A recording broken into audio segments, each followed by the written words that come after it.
Pass Around the Smile is like your go-to friend, the one that lifts you up and backs you till the end. She's there to guide and inspire, challenge and teach, and remind you that your best self isn't out of reach. Self-development, manifestation, self-love and more, it's time to trust the process more than ever before. Welcome to Pass Around the Smile, the podcast. I'm your host, Cleo Massey, and I am so glad you're here. Let the magic begin. Hello, my Smilies, and welcome to quite possibly the most exciting guest episode that I have ever recorded, ever put out. I am so proud of this episode. Shelton has been number one on my guest wish list since I started Pass Around the Smile, the podcast, and here he is, and I'm just so excited to share this moment with you guys. I'm so excited for you to hear the conversation that we have, to hopefully feel really seen and heard and inspired. So, sit back and relax, listen. Hope you love it, and I love you guys. But before we get into Ryan's episode, I want to take a minute to thank today's sponsor, which is LSKD. If you haven't heard of LSKD before, they are an activewear brand, but to be honest, they're more of a movement that is inspiring people worldwide. I love their values, and what I'm going to do is I'm going to read out their values. And yes, I'm talking about the sponsor right now, but it's almost like the episode has already started because their values are so in alignment with what I'm all about at Pass Around the Smile, and I love reading them myself and love just having a little think about their values. Really great life lessons in general. So there's 6. Their first one is enjoy the journey, have fun, be yourself, embrace diversity. Number 2 is create a community. We all know that that's what I love to do. Our community is why we are here and who we work for. Love that. The next one, 3, is sweep the sheds. No one is bigger than the team. No one is too big to do the small things. Number 4, there's a way to do it better. Find it. Innovate. Set the standard. Do more with less. Their 5th value is move fast and break shit. Fail forward, dare to think differently. Nothing is impossible, which is something I say to you guys all the time. And their 6th one, which I think I love the most, is 1% better every day. Embrace change, reflect and grow. Leaders are teachers. What an incredible brand with such an incredible vision and mission around what they do. I should probably talk about the activewear quickly. Their activewear is incredible. I personally have some of their long tights and their bike pants, which I absolutely love, but my favorite of theirs would have to be their sports bra. Now, I have the Evoke Long Line sports bra.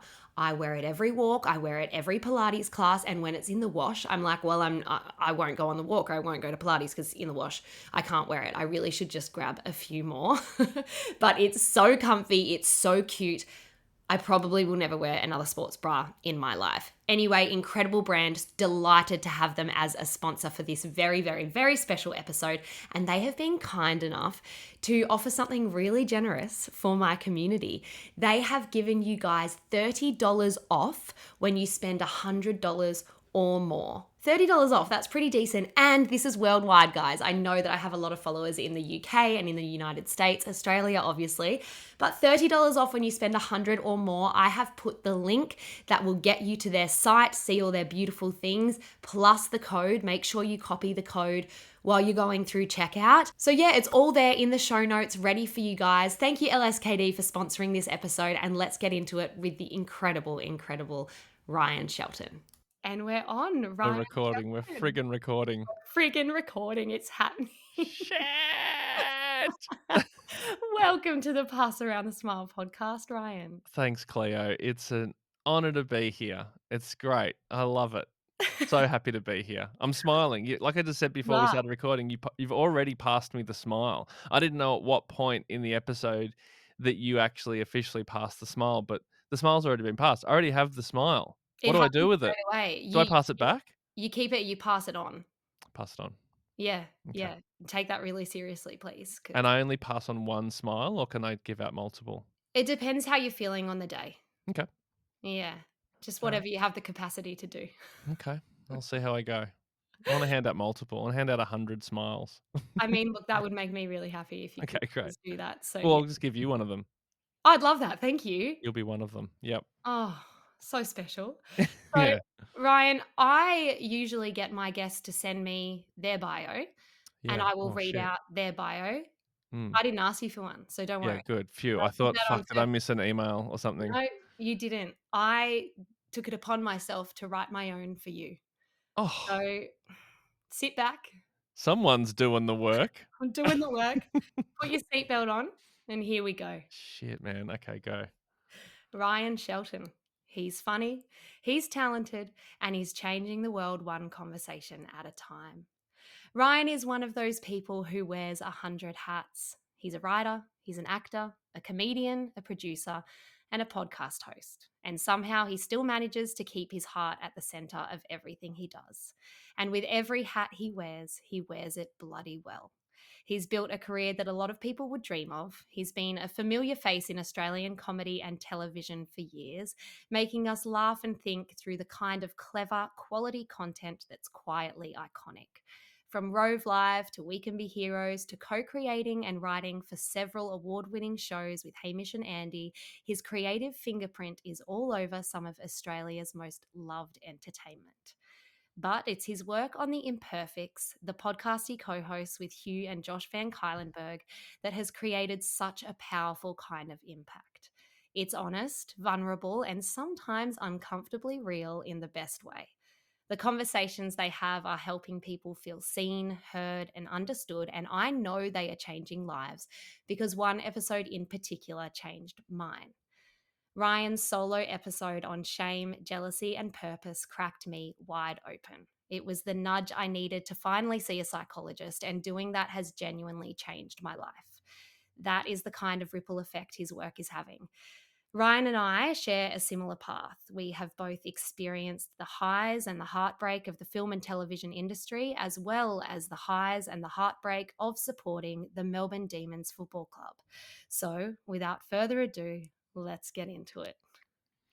Wow. Can I just clip that up and send it directly to my parents, please? That would be Yeah, good. They would like to hear that. That's I, lovely. That's so, so yeah, nice, Claire. That's beautiful. Thank you so much. Wow. you It are so welcome. I feel very good about myself. Thanks. Oh, you are so welcome. I hope you do. So you bloody should. Now, Ryan, you released an episode on the Imperfects Patreon account, which is your subscribers only account, which of course Mm, I am involved with. And thank just you. recently, it was a couple of weeks ago, and you chatted about a big goal that you've had for a very long time. And actually, I'm reading a book that you recommended a long time ago, which was The Courage to Be Disliked. I'm reading it at the moment. Mm. And a lot of it is the courage to actually chase our goals. And that's something that you have done for a very long time. From a very young age, you wanted your own TV show. And then you've released this Patreon episode, and this goal has kind of came to a head and then it didn't. I was hoping you could kind of take us back, tell us about your goals. How are you feeling at the moment? And how is the courage around this goal feeling at the moment? Yeah, so I I have been working on a TV show that is sort of like my idea, and a show that I would then be the star of, and I'd write it, and it's sort of like it's a me show, something, and that is something I have wanted since I was, for as long as I can remember. It's always been the thing that, I mean, when I was younger, it just felt like this unconscious marker of success. So, like, when I just sort of thought like, well, if I ever could have my own TV show, then I would know that I've made it and I'm successful. That's Everest. Like, that is the top of Mount Comedy, or whatever you want to call it. And I'd always just sort of thought, well, that's what I'm building towards. That's what I'm uh that's what, going on Rove is in service to. That's what doing going on being on radio will hopefully get me closer to the top of that mountain. Anything I put on Instagram, or making, going on other people's shows, all of that is hopefully leading to the head of television calling me and saying, "Guess what, kid? You got yourself a show." you know, that's sort of that was the path that it's not like I don't really have like a life plan, or I've never been someone who thought like that, but Um, but the closest I've ever got is like, I wanna have a TV show one day, my own TV show, Mm, like mm, all my heroes when I was growing up had, and the most successful Australian comedians usually get their own show in one way or another, and that was always the thing I wanted, and so I'd been trying to get it ever since ever since, Rove finished, which was 2009, I think. Um, After that, I thought, "Okay, well, I've done that for a couple of years now. It feels like the next step is to start writing and pitching my own show." mm, A scripted thing that was sort of in the style of what I'd developed while doing Rove and making other shows we'd made at the time. And so I started pitching then, and and at the same time, I was also working with my production company. At the time, was making Hamish and Andy shows. So it was this company called Radio Karate, which still exists. We haven't made any new shows for a few years, but um, we made like Hamish and Andy's Gap Year series, and then we did True Story and Perfect Holiday and all these Hamish and Andy shows. And while we were making those, I was in them a little bit, but I was mainly producing those shows. And in the background of doing that, I was always trying to write and pitch and hopefully, get someone to make my own show. And it just never really happened. And I was just getting so frustrated because at that point in my life, I kind of felt owed a TV show. I mm, felt owed a TV show by the industry. This is which I've now realized is complete bullshit. But in my mind, I felt like, well, because I've been on TV for a few years now, surely now it's my time. Other people are getting shows. Why don't I get mine? And I felt like this entitlement to my own show. And I would feel resentful towards people who weren't prioritizing my dreams and helping me get what I thought I deserved. And after a while, I realized that, like, well, no one owes me anything.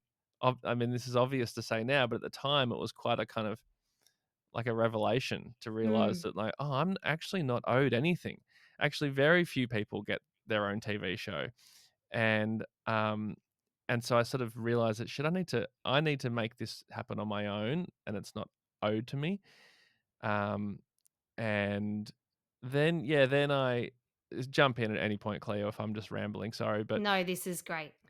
so so then at some point I found this book and The Courage to Be Disliked, and I it just got recommended to me on Amazon. I think as a you might also like this because I think at the time what the reason that got recommended to me, I think, is because the types of books I was reading at that time were how to write characters for sitcoms. Mm, And part of that kind of genre, I guess, kind of like bleeds into what makes different people different or unique, or what makes a person, or what is a character arc. And that kind of then you start thinking about characters, you're also thinking about like, well, what makes a life? What makes a person? What's important? The obstacles they have to overcome? And because I think because of those sorts of books, I was also thinking kind of philosophically because I was like mid-30s at the time, and I was thinking about life and, my show and like what is success, and I've done all these good things, but I don't feel successful. mm. So yeah, the courage to be disliked, as I'm sure same for yourself, but like as a performer, that seems like a wild theory to want to be disliked. Like it kind of goes against everything we've been told as people, let alone as performers. It's like you want to be liked, like that's the goal, Yeah. No one wants an unlikable performer.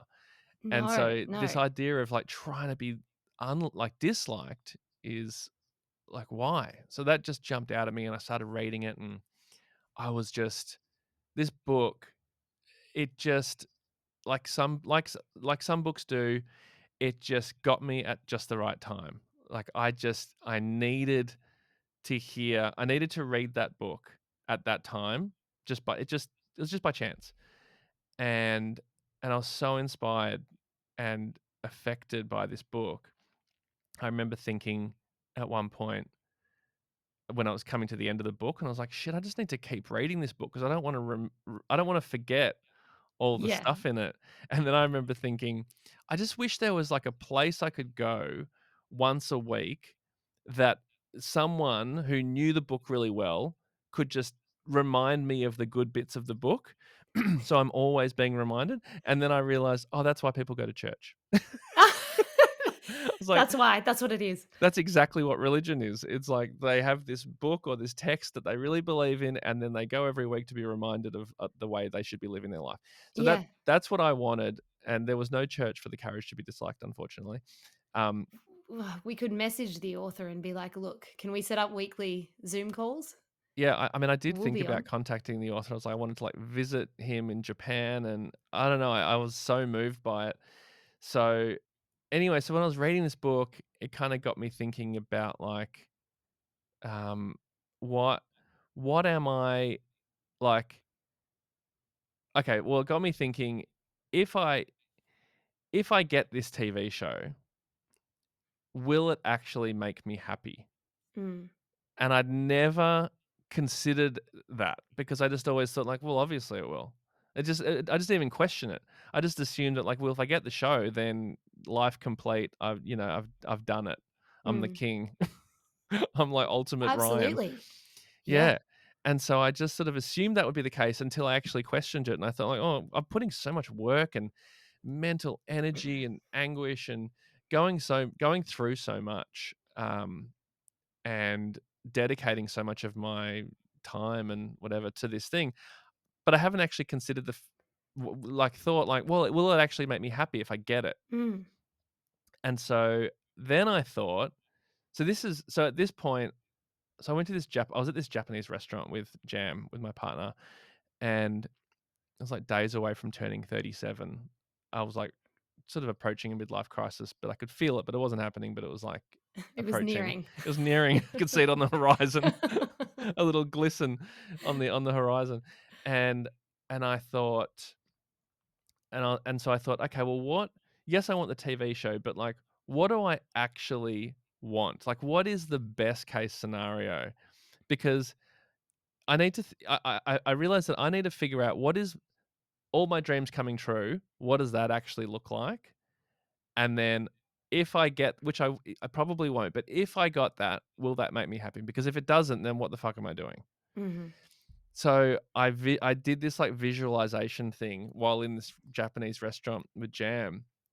And I don't know how to do visualizations. I'd never even thought about it, but there must have been something in a book or something I'd heard about thinking, imagining yourself in a situation. The pass around the smile community are like, "Yeah, we know. Yeah, Visualization. You literally trick your mind into bringing what you want into reality." So right. that's what you were doing. That's what I was doing. So I don't know Yeah. if this is the same, but I was essentially imagining myself in a version of my life or in the future when Mm, everything I've ever wanted had come true.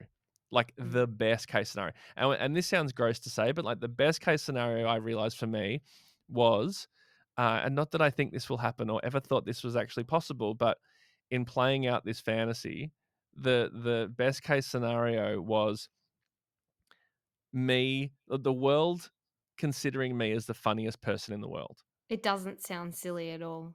But that's like But that yeah, that's that's what you're kind of working towards, I yeah. guess. It's like, so I imagine myself as that. I imagine myself like on the stage at the Emmys being handed the Emmy for best comedy for the 5th year running. Like Will Ferrell's handing me the award because he's a huge fan of mine and whispers in my ear, I love you. Everyone's standing ovation. All my idols are in the crowd giving me the thumbs up. Everyone wants to work with me. I'm on the front cover of every magazine paper. I am universally loved, adored, and respected in comedy. Yep. That's what I visualize. Mhm. And so I thought, okay, if that somehow magically happens, how does that feel? And even though like I acknowledged that it was cool, like that would be really cool. Mm. I the thing I felt more than anything, an overwhelming sense was like it doesn't like I don't care. Mm, it's huge.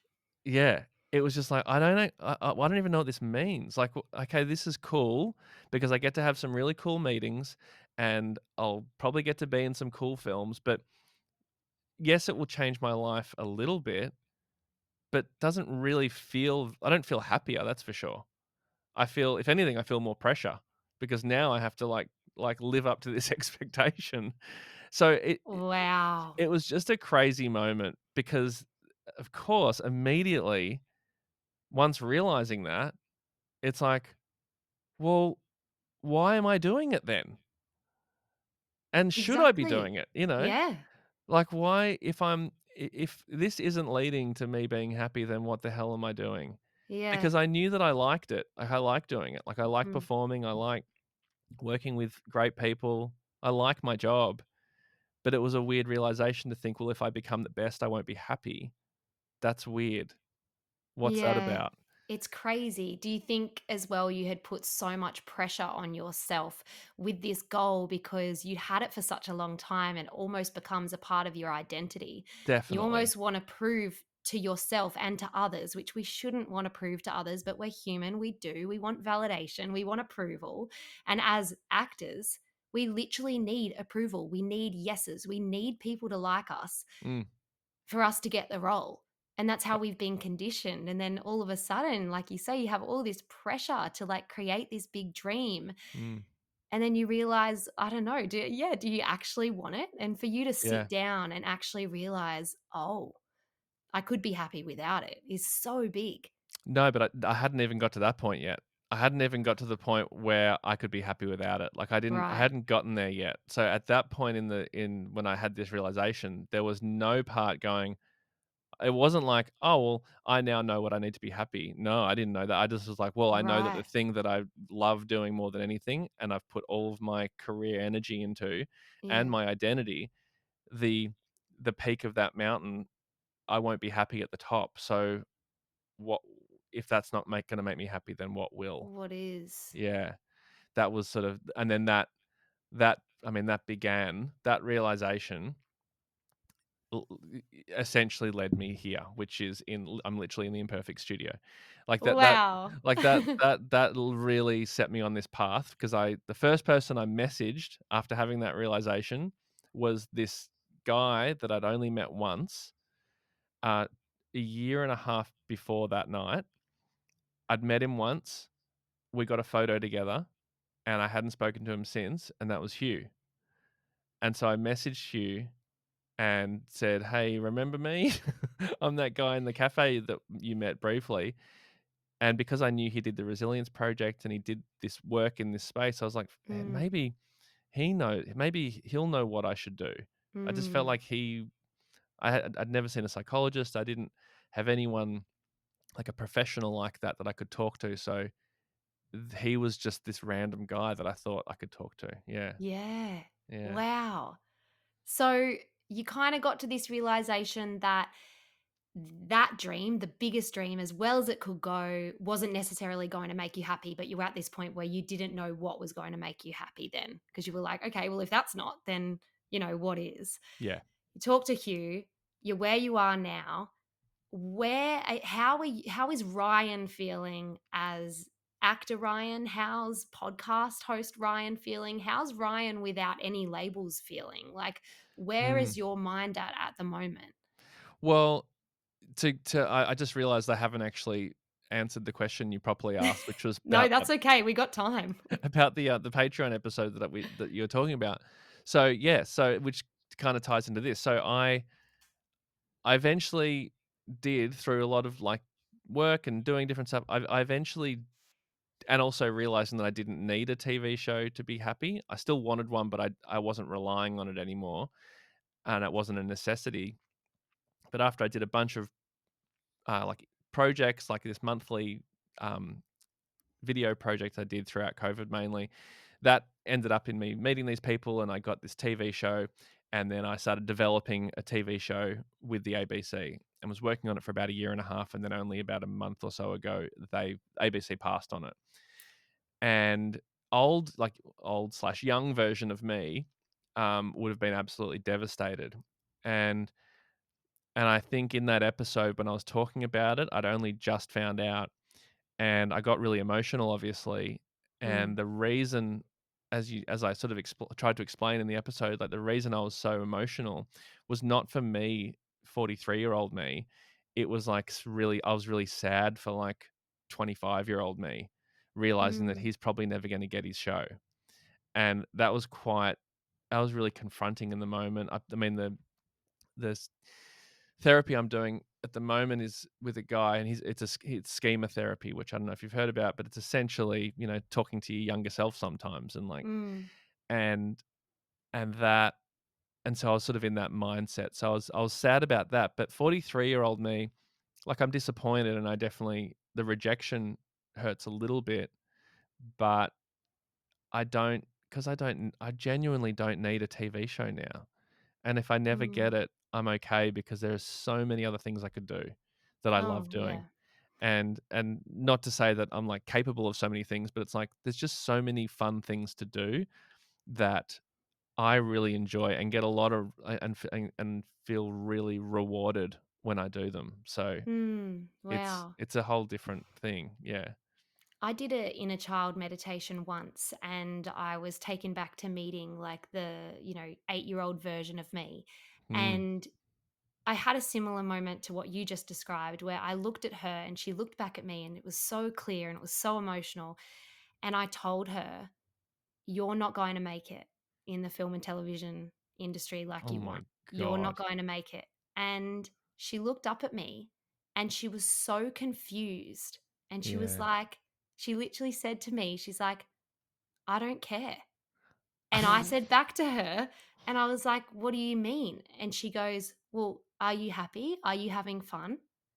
And I was like, "Yeah, I am." Like, because personally for me, I've stepped away from the film and television industry quite a lot, and I Mhm. am the most relaxed, present version of me. I have no pressure. I am so fulfilled in other areas of my life that I didn't know this was possible, this level of Mm. fulfillment. It was always attached to, getting the roles and showing other people that I could do it. And this little version of me was just so confused as to why it meant that it had to be film and TV to be happy. And that meditation changed everything for me. So yeah, the Oh whole my schema god. therapy and the inner child stuff is so powerful, isn't it? Yeah. I mean, I've only done a little bit of it, but I love the idea of it, and the little bit I've done, it's really powerful. Like, it's quite abstract when you first do it because, Mm. I mean, the way that I've done it a few times is you literally you imagine you're talking to yourself in an empty chair. So you're looking at an empty chair, and then you then switch chairs and you sit in that chair and you speak as your younger self to your oldest. Like, Mm. it's like kind of like role playing. It's acting, so it was a good gig, but didn't Yes. pay very well. But In but fact, yeah, you had to pay. I had to pay. Yeah, yeah, I had to pay. But yeah, it is very powerful when it really hits like it can. Yeah, it's Mm. amazing. Mm. And how do you feel like essentially your goals have changed? And my goals have changed as well. And but personally for me, I sometimes feel like me saying, "Oh yeah, my goals have changed. I have all these goals outside of film and TV now that are lighting me up." I worry that people will perceive me as giving an excuse Mm. as to why I didn't make it. Do Mm. you feel that way sometimes? Yeah, definitely. I was actually really conscious of saying when the show got passed on, I was really conscious of saying to people, "I'm actually fine. I'm actually relieved." Because it does sound like when you're a kid and you fall over and everyone's like, "Oh my god, are you okay?" You're like, "Yeah, I actually wanted to fall over. I Yeah. actually yeah, it was actually kind of fun." Like, you don't wanna seem like you've been hurt or out of control or something.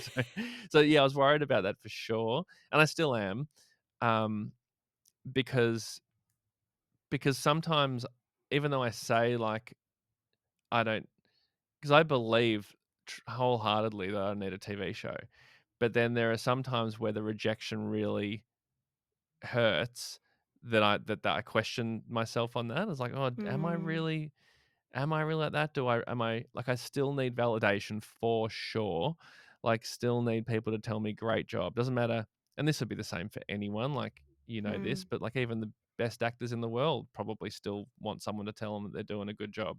mm. Um, and I'll probably always have that, but yeah, I think, like, I don't know, maybe it's just getting older. I don't know that I'm not holding on to that thing as much as I was, and I'm not as tied, like, my identity isn't tied to it as much. So And isn't that empowering? and Yeah, it refreshing. is. It is, and I dip in and out of it, to be honest. Like, sometimes I'm like, particularly when I come on a podcast like this, I'm like, "Yeah, I'm fucking cured." But but but there's so often I'm not. Like, so often I'm just a mess because I feel so like I feel like a failure, or I feel Mm, untalented, or I feel all those sorts of things that we all feel. But like, and that's a constant thing I'm trying to deal with, and not get sucked into that need for validation, or the the need for the ABC to say yes to my show in order for me to feel like I'm like good enough to yeah. exist. Oh, honestly, I cannot resonate more. Mm, We've talked a little bit about it, but my mum and I, our TV show, well, mum created this TV show, Stage Mums, and we were just about to go on Network 10. And it was our dream. Like, we got to work together. It was a comedy. They picked up half an hour episodes, and it was like, this is it. This is our dream. And another lesson within that was actually we realized that it even though we nearly got to the peak of that dream, it didn't necessarily bring us the fulfillment and the happiness that we thought it would. But mm, then, of course, COVID happened, the investors kind of fell apart, and we couldn't do the show, and it mm, all crumbled. And just that feeling of like, yeah, like not we felt like complete failures. We felt empty. We felt ripped apart. We felt hard done by. And then when it goes, you're dealing with like grieving. You're grieving the mm, project that you've dreamt of for so long. And yeah. did you go through like a grieving process, or I guess, where are you now? Do you have the courage are you holding on to hope for your TV show, or are you choosing to let it go? I'm choosing to let it go. Which takes a huge amount of courage in itself.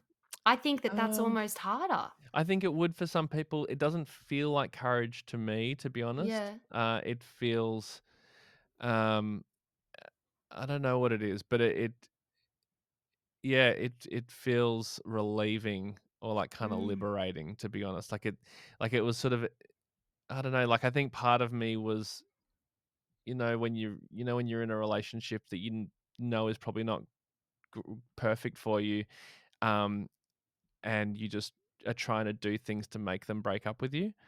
I don't know if you've ever done that. I've never done that, but I've thought about that. I can see how that would, yeah. Yeah, you're just like, "Oh, I don't wanna have to go through the thing of, like, upsetting them, so Mm. maybe if I'm like, maybe they'll break up with me, that'd be good." So I think it's like, I think I was a little bit in that headspace, so when they eventually said, "It's not happening," Mm. I was like, "Oh." Okay. Relief. That's yeah, because it was hard, like, that I it was what the writing and developing, trying to make that show work was so much harder than I was expecting it to be. Mhm. I just couldn't crack it, and I needed help from lots of other people who were helping me, and it's just yeah, I think I realized that, um, like, there probably is a version of a TV show that I would really, really love doing, but I think I've just gotten so used to autonomy, Mm. and just doing, because even like when we were doing the Hamish and Andy shows, because Hamish and Andy was so popular, um, we didn't have to get the like go it like we didn't have to like run anything by the network. They essentially said like, go make the show and we'll put it on air. And so that we didn't have to do it. Like, that was like 10 years of that. And so I just got really used to that incredible situation, and Yeah. then making my own stuff online, obviously just do whatever I want. And now with the podcast, it's the same. A podcast, you can do whatever you want. So I think that that sort of dynamic where you work with a network, and it's, because it's their money, they have a lot of input. I don't know. Like, I don't know if that's necessarily what I want to be doing at the moment. Yeah, and I really, really do resonate with the relief. Mum and I felt a huge amount of relief when it actually all fell over, which is so strange because, it's the thing that you thought you wanted most in the world, and then all of a sudden it doesn't happen. Mm, And I think that relief then, once it wore off, we then had to make the decision, well, do we try again? or do we let it go? And for us personally, that was really, really hard. And we did choose to let it go as well. And it did still feel liberating in the relief. And we realized that that relief is so attached to fear, like actually the fear of success, actually someone saying yes and then us not being able to deliver or us being a disappointment to them. Like, did you kind of feel any of that within that as well? Well, I think the other really, really big kinda lesson I learnt is just because the show didn't get up doesn't mean it was a waste of time. Mm, Like, I feel like I'm better at writing because of that experience, and, like, I might not ever go into that situation again, but I feel like I've just learnt a lot about not only writing, but about myself, because my relationship is ironically better because of it. mm, The show I was writing was essentially about a really, really tough time in my relationship with Jam when mhm, I was prioritizing my work over our relationship and was kind of like not, she was like a distant second in what was important to me because I was like so busy and making my own stuff, and I was like hardly ever seeing her or organizing anything for the two of us to do. And so it's this really, really hard time. And then so I was making a show which was about that. Um, but the ironic thing about it was in writing that show, I had to think of myself as a character and mm, think of Jam as a character. And in looking at her and I as characters, sort of like from the outside in, I was able to see myself in a different way. wow. And Yeah. so I was like, "Oh, what does Ryan need to do in order to like, does Ryan wanna stay in the relationship or does he not?" It's like, "Yeah, Ryan wants to stay in the relationship. Okay, what does he need to do and how does he need to change? And like, what's his obstacle? How does he get past that obstacle in order to become this new person who then lives happily ever after with Jam?" And so in ironically thinking about myself as a character for the show, it helped me um, come to these realizations to be a better partner. What a unique perspective and also what a gift. Yeah, Like, yeah. Oh, really, like you saying before, like you think, this has brought so much. This has brought, wow, like this is quite life changing. yeah, it was. And so it got to the point where I was like, well, if this show doesn't get up, it kind of like I've already gotten so much out of this show. So Yeah. if it doesn't, if it happen, like I really wanted it to happen because it would have been, I think it could have been really, really great. But from a personal point of view, I was like, well, I feel like I've gotten so much out of this show that if it doesn't happen, then it wasn't for nothing. Yeah. That's a really epic perspective. And I can see why you have it because, yeah, Mm, very unique and, yeah, really cool. mm, And I guess, yeah, it's hard, isn't it, when I guess you have this show, right? And like you said, you think it would be really funny. You think people would actually really like it. And then it's like you've come to terms with the fact that it's not happening, but there's still that like, oh, what if it was out there? What if I could show you what I could do? And I've just recorded an episode on the Pass Around the Smile podcast about how success doesn't have to be loud to matter. But I mm, think on social media and for us in the film and television industry, that's what success is. It's loud, it's in your face, it's complete things that are complete and finished and finalized. But I think we need to change that mm, because we are finding fulfillment and happiness and joy and lessons through the process of things. And if we don't feel like shouting about it, if we don't win the award or if we don't complete the thing, it doesn't mean that it didn't happen. It's like if you go on holiday and if you don't post a picture, did you even go? That's what I'm yeah. feeling into at the moment. And I'm feeling this pressure to like prove to everyone how much I'm doing and how successful I am or how happy I am. And it's like, just be. Oh yeah. Yeah, I mean I'm not much of a social media. I don't really post much of my personal life and haven't really ever done that. It's never felt really for me. Mm. Um but I totally know what you mean because it's so easy to get sucked into thinking that the thing that you put out there whether it's like a personal photo or a TV show, that's the most important thing. And that's like, like the content is king. And content isn't king, actually. I don't think. I agree. Probably probably the most one of the most like life altering things I read was just before The Courage to Be Disliked. I read, I'm sure you'd be across Gretchen Rubin. Do you know Gretchen Rubin? No. She did The Happiness Project, a book called The Happiness Project. Ooh. It'd be right up, Well, pass anything around you the smile. suggest I do, so that'll be my No, next book. this is right in your wheelhouse. You'll Okay. love it. But she talked about this idea of prioritizing the process over the product. And to me, up until that point, I'd always thought like, well, the most important thing is the product. And it doesn't matter. Like, I will work with shitty people. I will ruin my life. I'll do whatever is necessary to make sure that the product is the best because that's what I'll be judged upon.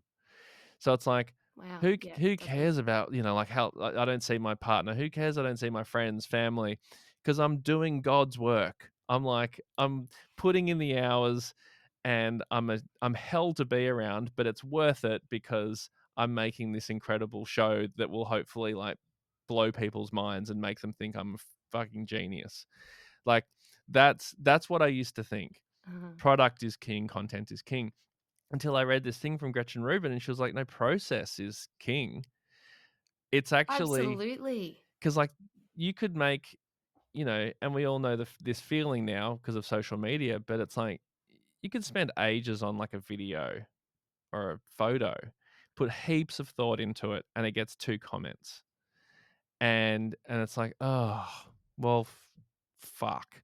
That was a waste of time." I was so stressed, so worried. This was so important to me, and it didn't work.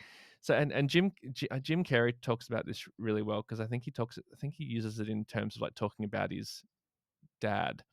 And his dad Jim Carrey's dad, I'm sure I'll mess this story up, but you'll get the gist.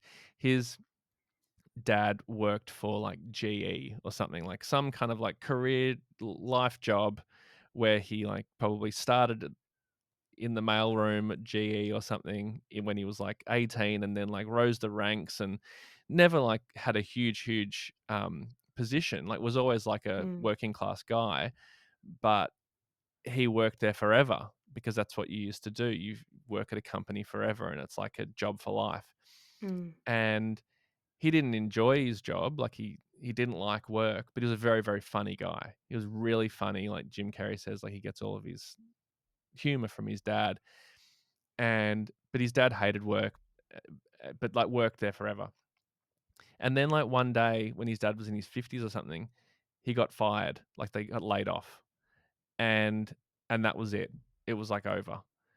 And but he didn't it's like, what was it all for? Yes, he had to work and he had to get money, but he parked his dream of doing comedy and being a performer, which is what his dad mm. wanted to do, because yes, he had to make money, but it was like it was leading to nothing. I guess my point being is like to talk about it more about myself, I guess, or my own situation. I could have done this TV show. I could have put it would have been like, I don't know, if it went really well, the first season, then I'd get a second season, Mhm. and I would put in, like, say, it's probably got 3 years of my life, and that's gonna be really, really intense, obviously, and hopefully it's really fun, but I can't guarantee it's gonna be really fun, it's gonna be really hard, but if I'm not prioritizing the process and I'm only prioritizing the 12 episodes that I make, Mhm. and that's the most important thing, then I could very easily, and this happens all the time, I could very easily have a shit 3 years that are really hard and I don't see my friends and I don't do all the things that I love doing because I'm putting all of my work into this show. Show comes out and it does fine. Like, And that's it. Like, and that's it's it. It's yeah. like it does fine. Some people see it. It gets 3.5 stars in the Green Guide from someone who hasn't actually watched it. Yeah. And it's like it just sort of exists and gets lost in the noise. And what was it And all for? what was it all for? Yeah, I Mm, mean, it's of course, it can be really important if it's, if it is a great story and a great show and it kind of, and it can, you know, entertain people and make them laugh, and that's all really, really important and great, and it's mm, not that we shouldn't make things, but it's more about, like, you if you prioritize the process instead of the product, then you can, to some degree, guarantee 3 years of fun. And then my belief is if you prioritize the process, and this is Gretchen Rubin's belief as well, but I've mm, done it now and I've seen it work. If you prioritize the process and make sure that the people you hire are are people you love, they might not be the best, but you love them and you mhm. love hanging out with them. You hire them, you work in like as balanced working hours as you can, you make sure Yeah. you're doing fun things, all those sorts of obvious things that can fall by the wayside when you're not prioritizing it, then I reckon the product's gonna be pretty good. It might not be as good, but I reckon it's like, I don't know, maybe 2% worse, 5% worse. It'll 100% be better, I reckon, and then also you've got to look back on the last 3 years of enjoyment. And of Exactly. honoring yourself, honoring your friends, honoring the people that you love, honoring where you're at. Like, Yep. enjoying the process is so important. I could not agree more. And you said it. You said it really well. It's Yeah. kind of reminding me of when you guys had Bronnie Ware Mm. on the Imperfects, how it was Mhm. like the wishes of the dying, Yeah. or the regrets of the dying, I should Regrets of the say. dying, yeah. And yeah, like there was so many of these people on their deathbed that just regretted not living a life that, well, they didn't have the courage to live a life that they wanted. Instead, they did what others expected of them and worked these jobs that they hated, or focused on the end goal of a product or of a Mm. certain amount of money or a retirement fund. And it's like, what's it all for though? I don't know if I said this in that episode, but I remember hearing an interview with a some very, very successful woman, businesswoman, and she was, like, reflecting on her life, and I think she was, like, probably in her 50s or 60s and being interviewed about her career and life. And she was asked, like, "Do you have any regrets?" And she said, "Oh, yeah, I regret." She's like, "I wish I didn't take myself so seriously in my 30s." Mm, And because she was like, "I thought," as of course, in whatever age you are, you think that it's so important because you don't wanna drop the ball, and whatever. But, of course, when you get to, like, I'm now 43, and it's like, I probably just, like, worked a little bit too hard at mm. in my 20s, and you're in it, so you can't necessarily choose to get out of it, and it might be necessary, but I think the way that she put it, like, I wish I didn't take myself so seriously is is a really interesting one to think about because I guess you can be working really hard, but not taking yourself so seriously or taking work so seriously. Yeah. Yeah, and I think it's a good lesson for people like you and me who we are into self development and we are into, we do things for ourselves like psychology and all of that. And like, yes, there is 100% a place for it. It's what the imperfects and pass around the smile is basically all about. Now I'm just like shitting on our own businesses, but there's a line, and I feel like too you're right a lot of the time, and I think the world has become very politically correct, which is in some ways really really good, but in some ways it can be too serious sometimes. And it's like we need to know when to be serious and when to not, and when to just let ourselves be and live and go easy on ourselves and easy on Mm. our friends and easy on the things that we're learning. Like nothing, it doesn't have to be so serious. Yeah, because it is. It's so, and I really, and I'm guilty of this all the time, but it's so easy to get caught up in the belief that this meeting or this presentation, if I fuck this up, Mm. then I can I'm fucked. Like, it ruins everything. And that may or may not be true, but, like, how much does it really matter? I think it's like as long as you and your family and your loved ones are safe and healthy, everything outside of that actually doesn't matter.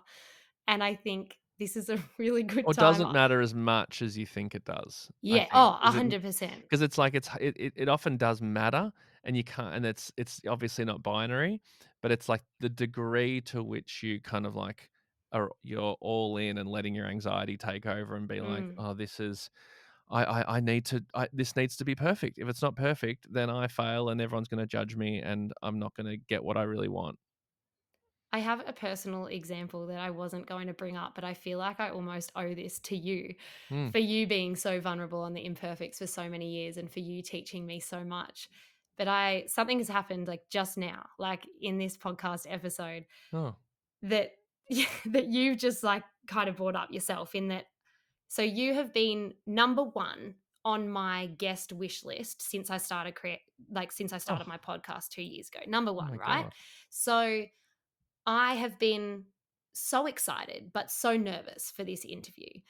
And I put so much importance on it being perfect. Mm, And last week I did a guest episode with someone and my microphone didn't work. And I mm. was super upset about it. I was like, oh, it sounds so unprofessional. It sounds awful. But I was like, no, I'm so thankful, universe, because you are getting me ready for Ryan's to make Ryan's perfect. I'm going to make sure my microphone How works and funny. all of that. Yeah, And I I don't know know it though, I if know it. Yeah, yeah. I don't know if you noticed, but in the first 5 minutes of our podcast, I was a little bit distracted. I was looking here on my computer. I was like clicking a few things, and inside my anxiety was rising because I Mm. realized my freaking microphone disconnected again. And I know Oh. it'll still take my voice, but my voice in some of this is probably going to sound really crappy. Oh, And a part of me died a little bit. I was yeah. like, this is the worst thing that could ever happen to me. This is my dream guest. I have him on. I'm so prepared. I have put this like I've put this experience on a pedestal, and that pedestal feels far away from me, which I know it shouldn't, but that I think is something that I've developed in the film and TV world, where I put people with who Mm. admire, but I put them far away from me. I put them unreachable. And I know that you're a nice guy, and I know that that's not the truth. But I think when something has been shown to be your truth in the past, like within the acting industry, where I have been, like almost like ridiculed and told no and rejected and ghosted, these things come up. And I felt this in this interview. It was coming up. But you've just said it. At the end of the day, on the scale of matter, it actually doesn't matter. Well, I'm really sorry that you've been feeling like that. That's such a horrible that is a horrible feeling. I know that feeling. It's the worst. It's the worst. But it's like if you were listening to a podcast that you loved, would you care that the No, microphone wasn't perfect for a bit? no, Not at not all. at all. But why are we so hard on ourselves? Like, why do we Mm. quickly jump to those fears of like, well, everyone is going to turn it off and they are going to, in fact, delete me from their following. And while they're at Well, it, they are going to post on social media about how much I suck. Like, why do we jump to yeah. that when it's More so like not Cleo true? Messy. Oh, I got called that in school. Oh, I'm sorry. Trigger warning. Tr- Triggered. Wow, hang up the phone Oh, call. sorry, sorry. No, no. Yeah, God, that is, yeah, really, really no one, it doesn't matter. It just doesn't matter. No. And while we are on the kind of in the film and television world, we're talking about this. Something that I have found old Cleo. So when I say old Cleo is the Cleo that only had acting Mhm. and writing and producing, but was only in the film and television world. So Mm, obviously there's a version of Ryan that's your truth as well before mm, the imperfects. mm, And I don't know about you, but I look back at that version of me and I feel a little bit sick in the tummy because mm. I look back at how desperate I was to achieve this dream and how unfulfilled. Like I actually used to sleep in on purpose so I would have less of the day because I felt so incredibly unfulfilled. And that makes me so sad. Oh, that's But horrible. I guess one thing that I have realized in my psychology is that I felt so irrelevant. H2O was such a big show, and a lot of the other actors went on to immediate success, and I didn't. and Mm. I felt left behind and I felt irrelevant. And what I've since realized is the feeling of irrelevance is such an awful thing for a human to feel. And I'm wondering if you have ever felt left behind or irrelevant. Oh god, yes. Always. Constantly. It's just crazy Constantly. because I look at someone like you and I'm like, you've achieved so much. I You mean, yeah, but you could say the same about you. It's mm, like it I've done a lot of things, um, but, like in any moment, none of those things matter.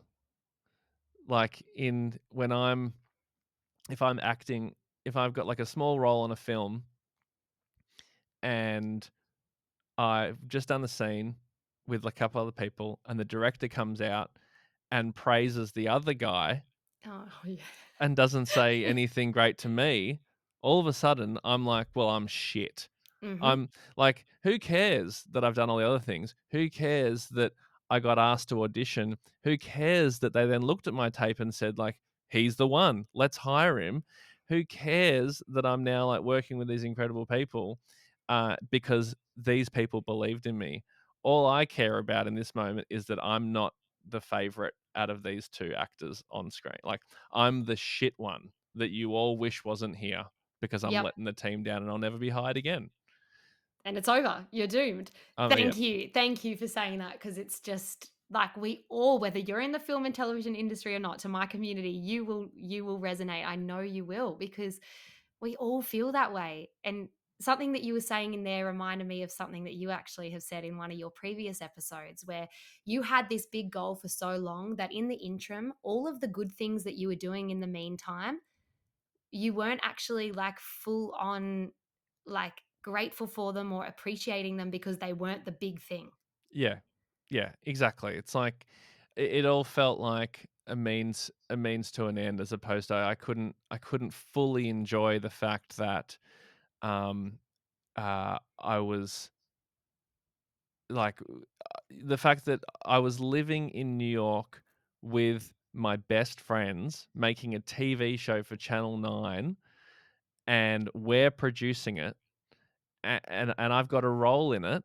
I'm on screen and I'm doing some writing and I'm producing and I'm kind of like one of the bosses here. Like I couldn't enjoy that. That was Hamish and Andy's gap year, the first season. I couldn't enjoy that because because the thing that I was carrying around for the entire time was like, yeah, I'll just get through this and then it'll be my turn to have my show. And then Wow. that's the thing that will be really that's what I'm really working towards. But I just have to like work on this show for a bit and do my best, and hopefully it can work out. But ultimately, what I really want is, but if I had the perspective that I have now, hopefully I would have at the time been able to go like, how incredible is this? Like, how lucky are we? Like, this is crazy.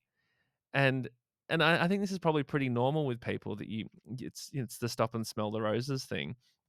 But if I was able, I just wish I could have like properly appreciated that more, as opposed to what I was doing, which was what I just said, but also comparing myself to Hames and Andy and thinking like, oh well, that they get that. When do I get my turn? Just Mm, thinking about me, like, what do I, why am I missing out when I'm not missing out? I'm mm. working on this incredible thing with my friends in New York City. Like, it's crazy that I couldn't appreciate that. But that is what we do. We do that all the time. We do as humans. I've started writing down in my journal the things that I'm appreciating at the time and dating them. So I will look back and when I'm like, oh, I didn't slow down enough in the first year of my daughter's life, I will look back and read that actually, no, I did. Because I'm writing things like, Oh, that's cool. Cleo, Mm. you are looking at her, you are kissing her, you are squishing her. She is just gorgeous. And today you've just stared at her all day. Please know that when you feel you didn't do enough, you did. Oh, And I that's can so look good. yeah, I can look Yeah. back at that and be like, I did because I bet, I bet Ryan, you actually were grateful for, being in New York and, being there with Hamish and Andy, producing, you're on screen. I know, of course, there was a big part of you that was looking forward to your dream and working toward that and kind of pushing what you were doing at the time aside. But I bet there were big parts of you that really just let go and had fun and laughed and were present with your friends. But you forget because it's overpowered by this desire, this Yeah. huge desire that became your identity. So don't be too hard on yourself, I don't No, think, you're about probably that. right. You're probably right. I mean, yeah, we did have so much fun. There were incredible moments, but yeah, you probably both things can be true. Both Yeah. things can be true. Yeah. Yeah. Agree. Yeah. And just to finish off, I have taken a little excerpt of something that you said Mm, in your it was the Patreon episode on imperfects. yeah. So you said, so much of my self-worth is attached to my achievements. I have this fear that if I stopped achieving things and creating things that people like, that people would want to spend time with me less and wouldn't like me as much. Mm. Can you expand on that for us? Because I can relate so much. It's something I realized kind of recently where I had this sort of real like existential worry that the worry was that the only reason, well, the main reason that a lot of people want to hang out with me or invite me to dinner parties or um, do anything with me, and this is not my close friends, but I'm talking about like the extended, people I meet, like new people I meet mainly. It's like the only reason they want to hang out with me is because I've got like a podcast which is doing well, or maybe because I was like I got this film role or whatever it might be. And so then I had the worry of like, God, if it went away, then am I only as interesting as the work? Am I only as popular or as lovable as the work that I do?